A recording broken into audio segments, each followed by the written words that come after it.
last Monday, and everybody around the country saw it either on Monday night or later on, and it looked terrible.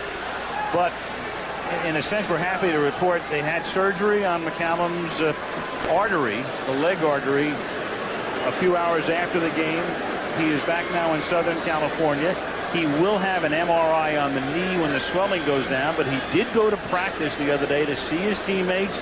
He appears to be, from what we understand, in very good spirits and really wants to thank everybody. He said he got hundreds of calls and letters and telegrams and the rest expressing their support. So good news here for Williams. And, you know, all things considered for McCallum, we didn't know what we were dealing with last week. I guess that's as good as you can hope for. And all you do is keep your fingers crossed that the MRI isn't going to show any more damage than you might expect for something that looked as bad as that one did. Maybe it'll turn out to be a pleasant surprise for everybody. Second down and 10 from the 32-yard line. And they run a draw, and this is Merrill Hodge up to the 40-yard line, and that's going to take us to the 2-minute warning. 2 minutes left. First half, Eagles 21, Bears nothing. Stop it. Dan brought me the tape of that game, by the way. I missed it. There's a Notre Damer right there, Chris Lorch. Of course, Michigan beat Notre Dame last week in South Bend on a last-second field goal. Third down and 2 at the 40-yard line. And William Thomas had an easy interception. Oh, he was thinking end zone. William Thomas that's exactly what he was thinking. Well, he makes things happen, though. He is around the football. He's not all that big. Richie Kotak liked him as a rookie so much, and he has developed him to one of the fine smaller linebackers in this league. Good on the blitz, good on pass coverage. And he was thinking 6 right there. He could have made 28-0 happen. That's what he could have made happen. Here's Chris Gardaki's 6th punt of the game. And he boots it away from Seidner. And it is down at the 31-yard line with 1 minute and 45 seconds remaining in the first half. From the Goodyear Blimp Stars and Stripes Veteran Stadium, the Vet, as it is known, home of the Eagles. Norman Brayman owned this team, and by the time he was done, his honeymoon was over early, was Norman's. In the early 80s, he was being vilified and pilloried in the press and elsewhere, and sold the team to Jeffrey Lurie. And there is the new owner of the Philadelphia Eagles at age 43. And Jeff, we trust so far, $185 million, the most ever paid for a franchise in any of the 4 major sports. One thing about Philadelphia, though, they are allowed to change their minds. Before the end of the game, if necessary. James Joseph picks up 2. I wonder what he thought last night, Al. You were standing there. But the first thing I said when I met him, Dan, was, you know, if I had $185 million, I would not buy a football team. And he proceeded to tell me what a fan he was. Grew up in New England, a New England Patriot fan, a Giants fan before the Patriots came into existence. You're assuming, Frank, that was his only $185 million. Here's Fred Barnett out of bounds at the 38. I'm not sure that broke the piggy bank. Yeah. I hope it's not. Oh, boy. Jeffrey Lurie, his family has been in the publishing and movie theater businesses, and he too has spent the last few years in Los Angeles, though not as a resident. He was renting, but now he is moving to Philadelphia. Grew up in New England, grew up as a fan of and tried to buy the Patriots, as Frank referred to before. Do you have a problem with him renting in Los Angeles? Well, that's not a bad idea, with at least with an option to buy. No, he's not a homeowner like you, so a second-class citizen. Third down and 2. He was saving his money. That's right, the other $185 million. He couldn't afford the down payment. Flag down here. Jerry Austin indicating in a moment. There's a distressed-looking head coach. Before the snap, number 89, false start, still third down. And the Bears did not Please allow. reset the clock to 1-1-3. 1-1-3, please. In Dave's rookie season, as we look at Paul Tagliabue and his wife Chan, and taking in the game tonight, but The Bears did not give up 3 touchdowns to any team last year. 4th ranked defensively, and they have blown that right out of the water tonight. With a lot more time left in this one. Bears just coming with a 3-man rush. And Randall steps up to avoid it, and then throws and waits and finds the open man, and the catch is made by Victor Bailey. That hurts the Bears because now the Eagles will get serious about trying to score some points. They do this, of course, because of Randall Cunningham, and Dave Wanstead talked about it. One of his defenses against Cunningham. They come with 6 defensive backs. Remember, the Eagles have just 1 timeout left, so they run the play as quickly as they can, and Calvin Williams makes the catch at the 44-yard line, out of bounds with 44 ticks left in the half. Every quarterback in the league is judged by how he throws that pattern, the deep sideline pattern, and it's hard to throw the ball any straighter with any more velocity than Randall Cunningham just threw that dart to the sideline. He has got a powerful arm. It's like a slingshot. It really is. And one of the problems he's had this year, and maybe throughout his entire career, is maybe taking a little off. He's never been known as a touch passer. Was developing into that, but I think he's more concerned, we talked about earlier, about situations like this. 2 flags come in here on this play. Albert Fontenot takes care of Cunningham, but we'll see about the call or calls. Well, it's a good play by Fontenot to grab Cunningham. Did he get him by a face mask? Randall was trying to jump back to the inside. No, this is going to be a hold against the Eagles. We have 2 holding fouls. Number 76 of the offense. That penalty is declined. Number 74 of the offense holding.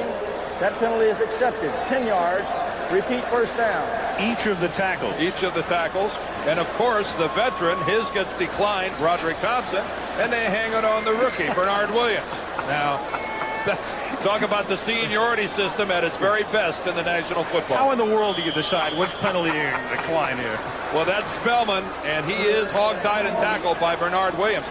Now, the one thing about Spellman and that low rush is that'll draw a lot of holding calls. When you get that low, you're giving the appearance of a guy who's being dragged to the ground. 1st and 20 now. 38 seconds left in the half. Randall under pressure. Escapes, throws, incomplete. He was going down in the reach of Chris Zorich.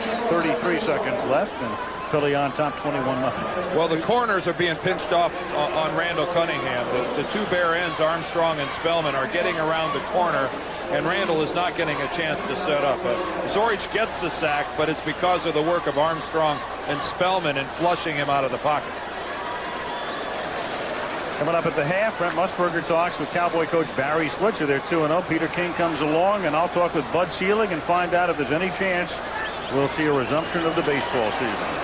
That's at halftime. 2nd and 20. Cunningham. Over the middle, he finds the open James Joseph. He takes it to the Chicago 42-yard line.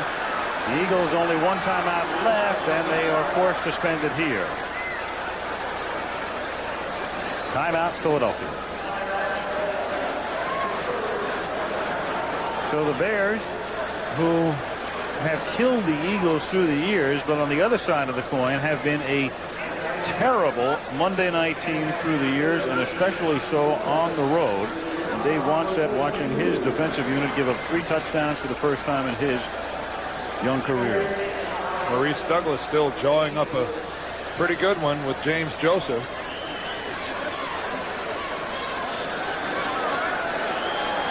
Rich Kotite, here's a guy who is in his 4th year, but you know, the one thing about Rich, you come in, and even though he did a great job last year with a team that was as banged up as any ever in football that I can recall, here's a fella, as you look at the Eagles' record on Monday night at home through the years, second only to the Raiders in terms of consecutive wins.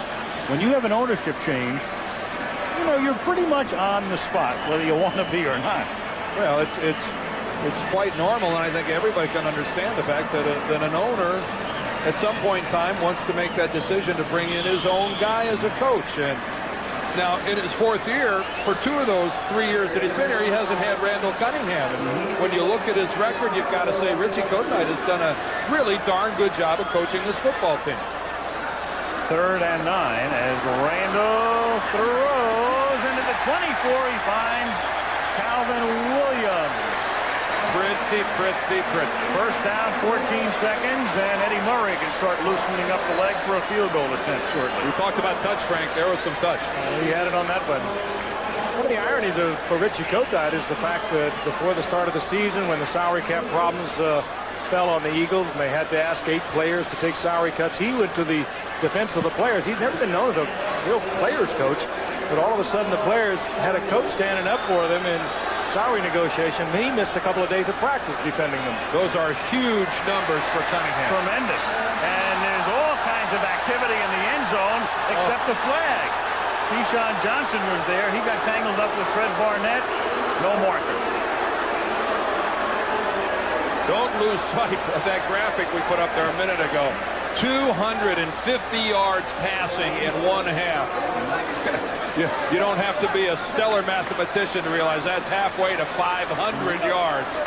That doesn't happen very often in this league, and I don't know how that's not interference on Keyshawn Johnson. He is all over Fred Barnett. A lot of buffeting won't be allowed inside 5 yards from the line of scrimmage, and he was trying to make it look like he's playing the ball. He was not. Now Eddie Murray, a 42-yard attempt is good. Out of the hold of Bubby Brister. Murray tacks on 3. Cunningham a huge half. The Eagles offensively a huge half. The defense pitching a shutout. And with 2 seconds remaining in the half, it is 24-0. What's the score of that Denver Raider game? We haven't had one. We had a couple years ago. You're going to The Raiders came back. It was 24-0. It was 24-0. It was. Yeah. Stay tuned. Do I win the stretch award? You win the company award. Yeah, that's right. Well, Dan, you were talking about Randall Cunningham and the difference he makes for Rich Kotite, and it's pretty clear through the years when Richie has had Randall, he's 15-6, and without Randall, 14-14. He's such an extraordinary factor to this offense, running and throwing the ball, particularly in his first 6, 7, or 8 years before he had the serious leg injury, the knee injury 3 years ago. I mean, you never knew what he was going to do. We recalled one particular play we saw here on a Monday night that we just could not believe. Yeah, that was against the New York Giants. Carl Banks came upfield, and Carl Banks still doesn't believe it. Delivered a shot on Randall Cunningham that would have knocked most people over backwards. Randall kicked his legs out, went to the ground, popped, didn't touch the ground, kept himself off the ground with his arm, popped back up, and threw a touchdown pass. Berger's bouncing punt is taken by a lineman at the 40, Jim Flanagan, back to the 48. The crowd on its feet. Their Eagles played a scintillating half. The Bears, pretty dreadful. Halftime. Philadelphia 24-0. Barry Switzer, Bud Selig guesting with us at halftime, so stay tuned. Into the first half, Monday Night Football. Philly up 24-0, and back we come after this from our ABC station.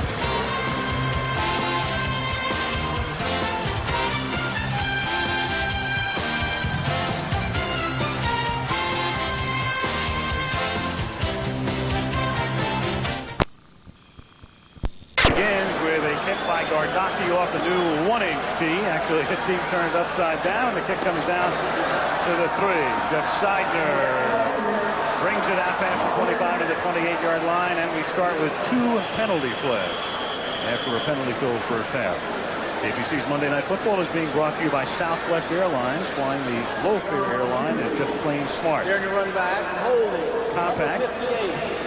Makers of the Contura Aero portable computer. So light and portable, you'll never be tempted to leave it behind. And Ice Brewed Ice House. Ice Brewed so there's never any watered down taste.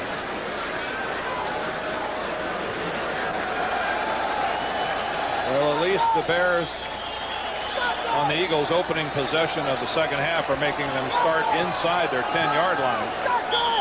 Not much has gone right for Chicago tonight.